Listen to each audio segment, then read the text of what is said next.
السلام علیکم جی۔ YouTuber Recep but نے صحابی رسول حضرت امیر معاویہ اور حضرت ابو سفیان رضی اللہ تعالیٰ عنہما کے اوپر لعنت کی ہے۔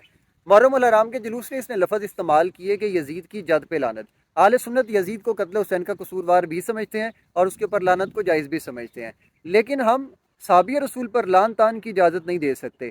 میں فرقہ وارانہ موضوعات کا قائل بھی نہیں ہوں اور میں امت میں اتفاق اور اتحاد کا حامی ہوں، لیکن اتفاق تب تک نہیں ہو سکتا جب تک آپ دوسرے کے مقدسات کا احترام نہ کریں۔ اہل تشیع کے جو علماء ہیں ان کا تو فتویٰ ہے کہ آپ اہل سنت کے مقدسات کی توہین نہیں کر سکتے، یہ ناجائز اور حرام ہے۔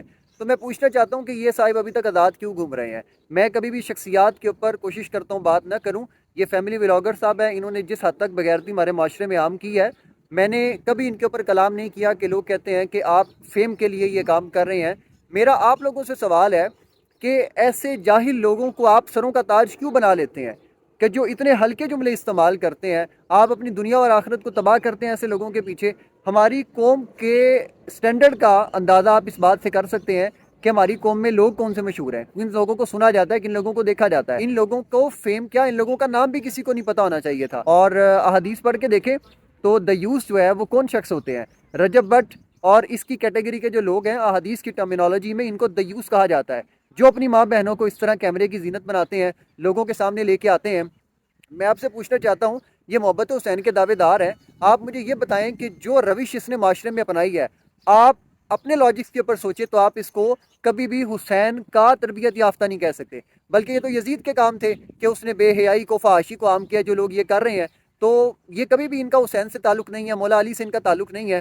یاد رکھیں، ہم حضرت مولا علی کو، جو اختلافات ہوئے صحابی رسول حضرت امیر معاویہ کے ساتھ، ہم حضرت مولا علی کو حق پر سمجھتے ہیں، لیکن صحابی رسول پر لعن طعن کی اجازت نہیں ہے۔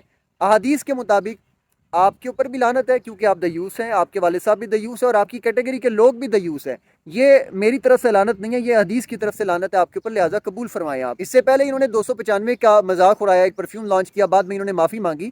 اتنے جاہل لوگوں کو کیوں آپ اتنے ویلیو دیتے ہیں کہ وہ جو ہے نا کوئی نہ کوئی جملہ ایسا کریں کہ ملک میں فساد برپا ہو جائے؟ میں چاہتا ہوں امت میں اتحاد ہونا چاہیے، لیکن اتحاد کا کوئی فارمولہ ہے؟ آپ جو طریقے آپ کے اپنے، آپ ان پر عمل کریں۔ میں چاہتا ہوں امت میں اتحاد ہو، سارے اکٹھے ہوں اور سارے مل کر امت کے کاز کے لیے کام کریں، لیکن اس طرح آپس کے انتشار سے کبھی بھی یہ کام نہیں ہو سکتا۔